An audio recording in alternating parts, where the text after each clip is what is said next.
गुल साहब, सर आपके जानिब आगे है अब बात, तो फिर आप ही बता दीजिए ये मकबूलियत और कबूलियत का सिलसिला क्या यूं ही जारी और सारी रहेगा? क्योंकि 2018 को, सिर्फ हम ज्यादा दूर नहीं जाते, 2018 और 2024 को डिस्कस करें, एक लीडर उठता है वो बातें बनाता है, दूसरा उठता है तनकीद करता है, आज वो कबूलियत के दायरे में आ रहा है तो सिर्फ आज वो बन रहा है। ये चीजें ठीक है, हम मानते हैं, हमारे सामने है, लेकिन सर क्या ये यूं ही चलता रहेगा या इसमें कभी कोई चेंज आएगा? क्या इसमें कोई संजीदगी कभी नजर आएगी हमें? नहीं, ये सियासतदान जो है ना मुस्तकिल कलाबाजियां खाते हैं, कभी इस डाल पे कभी उस डाल पे। क्या नवाज शरीफ साहब ने नहीं कहा था कि कारगिल जो है वो भारत की पीठ में पाकिस्तान फौज ने छुरा घोंपा है? ये उन्होंने ही कहा था ना। ईंट से ईंट बजाने का किसने कहा था? और फिर 9 मई के वाकयात किसने किए? और फिर ये कह देना कि वो जो है वो चोरों से हाथ नहीं मिलाऊंगा, तो डाकुओं से हाथ नहीं मिलाऊंगा। तो पंजाब का डाकू मैंने कहा था परवेज इलाही को, आपने कहा था, या नसीम सदीकी साहब ने कहा था? किसने कहा था? फिर हाथ मिलाया था एमक्यूएम के साथ, जिसको कहा गया कि दहशतगर्द तंजीम है।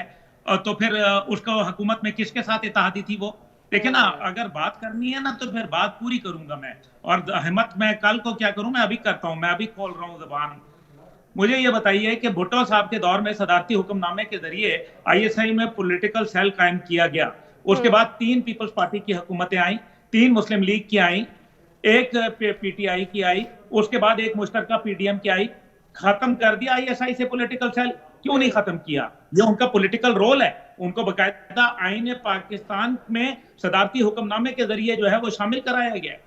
ये है हकीकत बात। तो मकबूलियत और कबूलियत के लिए कौन दरवाजे खोलता रहता है? कौन कहता रहता है कि जनाब मुझे तो किसी का फोन ही नहीं आया, मेरे से कोई राब्ता ही नहीं करता? क्यों नहीं करते भाई? आपको आप कौन है ये जो बता रहे हैं कि जी जेल में फलाना जनरल साहब से मुलाकात हुई, बाद में पता चला कि वो किसी के कोई एक सिपाही भी नहीं मिलने गया था? तो मकसद यहाँ ये है कहने का कि ये चीजें आप अपने एम्पायर की उंगली का इशारा कौन तलाश करता रहा? आप इमा क्या बात कर रहे हैं ना।